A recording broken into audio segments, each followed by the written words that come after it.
Greetings and salutations. Only me again. Well, I've had another dose of medication, and this is my third cycle. I'm still not experiencing massive side effects of the chemo. I have small bouts of nausea. I haven't been sick. I get pain in my hip still. That's because the tumour in my hip hasn't vanished, and it's hopefully being reduced by these tablets.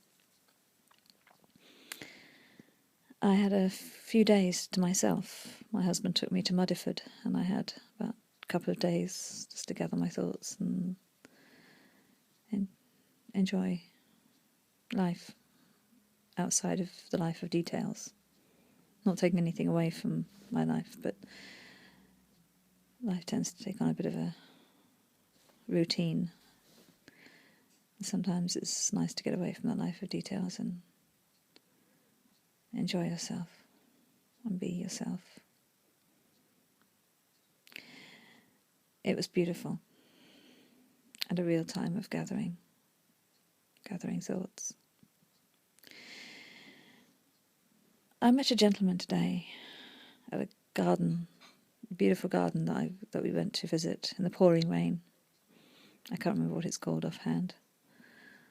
But the gentleman who I spoke to worked at this place, and this place is actually organised and decorated and made and created, and the cakes are made and the benches are made and everything else is made by people with learning disabilities.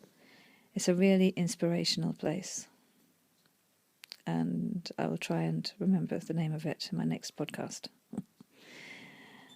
But this gentleman said to me something very interesting. Because he works with the ladies and gentlemen over the age of 18 with learning disabilities, it's very interesting when you talk about knowing your strengths and your weaknesses. This gentleman said that he is absolutely useless at DIY, and geography is absolutely rotten.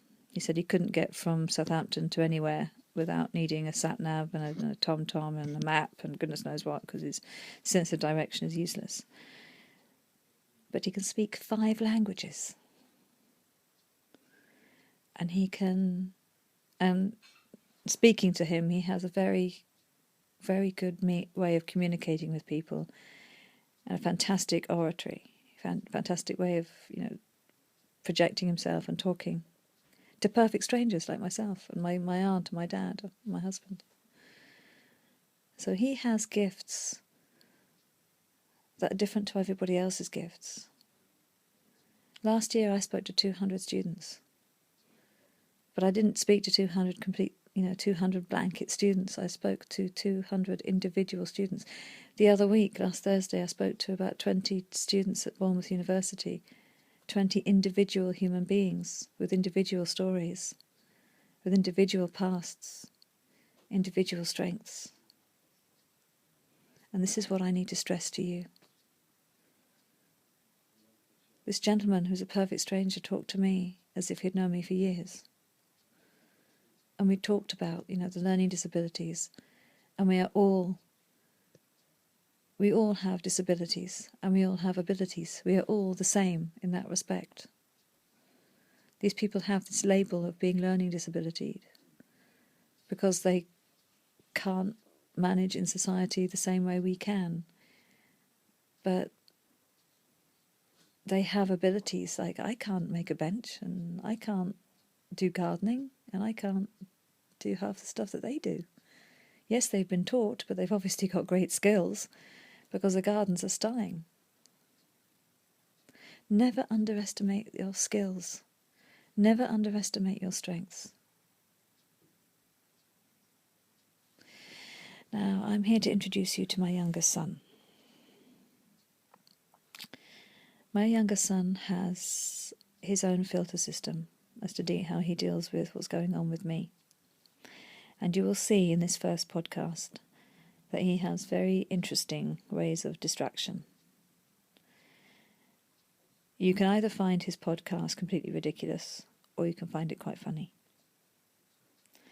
I know Jacob. Jacob and I have got to know each other really well over recent, probably over the past year or so. We've got really close.